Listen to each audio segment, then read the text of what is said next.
I would like to discuss defectiveness, the defectiveness schema in this show, and we will certainly address the defectiveness schema again. The defectiveness schema is associated with shame. It is associated with a history of feeling disconnected. It is indeed in the domain of connectedness and disconnection with people. When we are not cherished as youngsters because our parent was either too self-absorbed, not there, or not competent, or emotionally wounded, alcoholic, we can develop the idea that we are not adorable, that we are less than the average person who deserves love and is aware of it. The defectiveness schema begins with a child asking his or herself, "What's wrong with me?"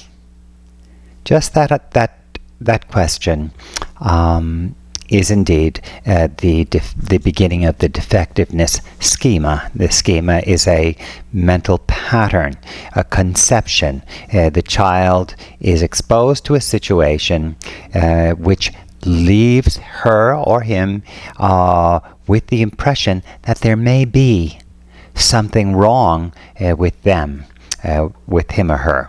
So a child, often in a setting where parents are not responsive to the child makes an effort to turn the parents around, to get their attention and get their love and get their respect also, by the way. And when that does not occur, the child questions his or herself and begins to worry. And that means a lot of conceptualizing. So that is the preoccupation that begins to occur with people who have early maladjusted defectiveness schema.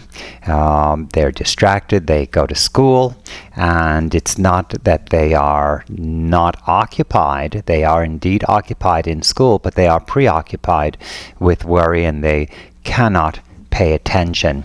They become self-conscious and doubting themselves. Their connection to others becomes an issue. When the defectiveness schema is associated or also comes with an abandonment history, that is where the parents are either desert the child and or behave towards the child in an unparental way, then a wound occurs at the primary relationship level. The primary relationship level is brothers and sisters, aunts, husband, wife, parents. That is the primary family relationship. Secondary relationships are the social relationships. They are our acquaintances and our friends and our professional contacts. So the defectiveness schema, when it becomes associated with the primary relationships, it results in difficulties in establishing stable, long-term, loving relationships. If you are emotionally wounded enough, you can also become very split. In other words, the child is so upset, she actually or he actually enters a split mode where the distress is so high that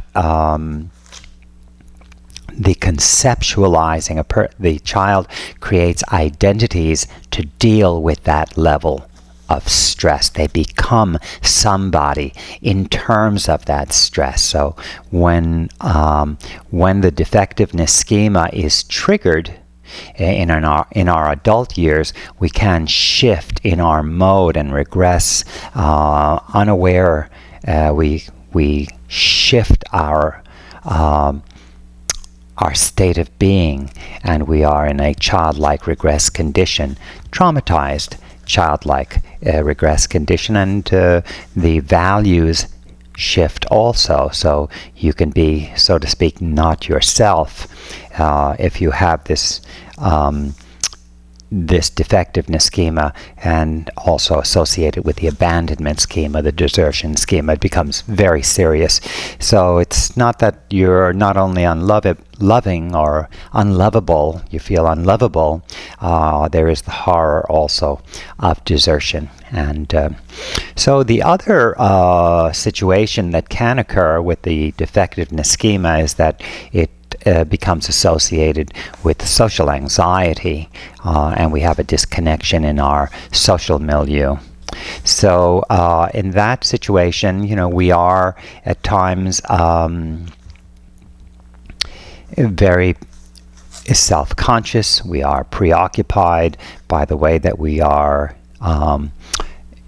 interpreted or seen by others. We become very other-directed, and it can be very painful, also very problematic. However, when the defectiveness schema is not closely associated with the primary relationships, one can have a very good primary relationship and marry and have long-term loving relationships with children, but continue to have this haunting problem socially.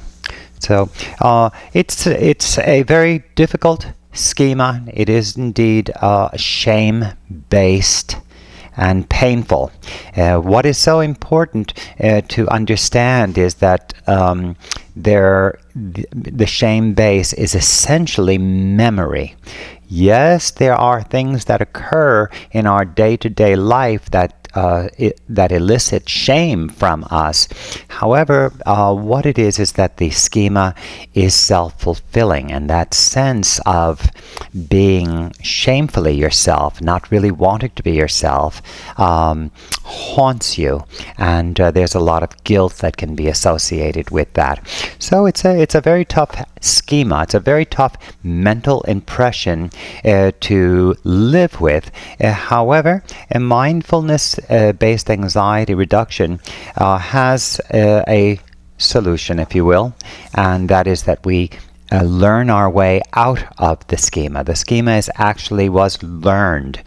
We learned to believe this way. We can learn our way out of that situation, basically by addressing the self-consciousness aspect of the schema. The schema reinforces the idea that you are an entity, as we all recognize ourselves to be. But when you have preoccupation, you're in a story about yourself, and that story can be confused with what we call reality. I know that the story occurs in reality, but it is not fully equivalent to reality. So the self-conception is a thought. Thoughts do not eat or breathe or walk. We are not our thoughts. So mindfulness-based anxiety reduction teaches us the meditative placement of our attention, which is a decentered awareness. Non-conceptual awareness is a decentered awareness. Decentering. Decentering means that you're no longer believing that you are at a particular point. You let that go. In other words, what we're looking at is nature. We are embodiments of nature. Nature is pervasive. It is us also. So what you're looking at is what is looking. It is who we are. And as you look at the outer field, this objective field, you will notice there is no problem of a egoistic condition out here. The story of you is apparently not here. Yet the objective field is indeed you. And that means that the objective field is subjective. Okay, so in other words, we are in mindfulness-based anxiety reductions teachings on the meditative placement of attention has to do with a infinite subjectivity. In other words, all things are incorporated. You might say that they're neither objective nor subjective. In other words, it collapses. We collapse the subject-object relationship, the sense that I am here in an environment, or I am in reality. Mindfulness-based anxiety reduction alerts us and leads us into the awareness that we are reality itself. And we begin to meditate or shift our attention into the objective field. We pay attention